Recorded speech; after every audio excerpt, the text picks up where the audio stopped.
Hi అండి. ఈ వీడియోలో ఫంక్షన్ స్టైల్ సాంబార్ని ఇంట్లోనే ఈజీగా ఎలా చేసుకోవాలో చూద్దాం. ఇక్కడ నేను కందిపప్పుని ముందుగానే నానబెట్టి ప్రెషర్ కుక్కర్లోకి తీసుకొని అందులో పసుపు, నూనె, కరివేపాకు వేసి 3 విజిల్లు వచ్చేంత వరకు ఉడకబెట్టాను.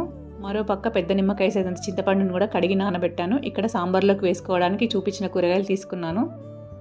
ఇప్పుడు స్టవ్ పైన ఒక పెద్ద గిన్నె పెట్టి అందులో ఆయిల్ వేసి అది హీట్ అయ్యాక జీలకర్ర, ఆవాలు, పచ్చిమిర్చి, ఉల్లిపాయ ముక్కలు వేసి వేగనివ్వాలి. ఇప్పుడు ఇందులోనే ఎండుమిర్చి, కరివేపాకు వేసి కూడా దూరగా వేయించుకోవాలి. ఇవన్నీ కాస్త వేగాక ఇందులో కచ్చాపచ్చ దంచి పెట్టుకున్న వెల్లుల్లి ముక్కలు, అలాగే మనం తీసుకున్న కూరగాయలన్నింటినీ అందులో వేసి కొంచెం పసుపు వేసి మగ్గనివ్వాలి.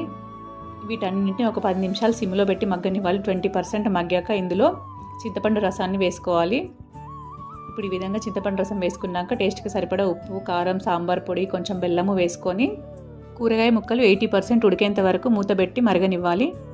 ఈ విధంగా మరిగాక కూరగాయ ముక్కలు ఉడికాయ లేదా అని చెక్ చేసుకొని మనం ముందుగానే ఉడకబెట్టుకున్న కందిపప్పును ఇందులో వేసుకోవాలి. ఇప్పుడు ఈ సాంబార్ని 15-20 నిమిషాలు మీడియం ఫ్లేమ్లో పెట్టి మరగనివ్వాలి. కాస్త చిక్కబడ్డాక ఇందులో కొత్తిమీర ఆకేసుకొని స్టవ్ ఆఫ్ చేస్తే సాంబార్ రెడీ.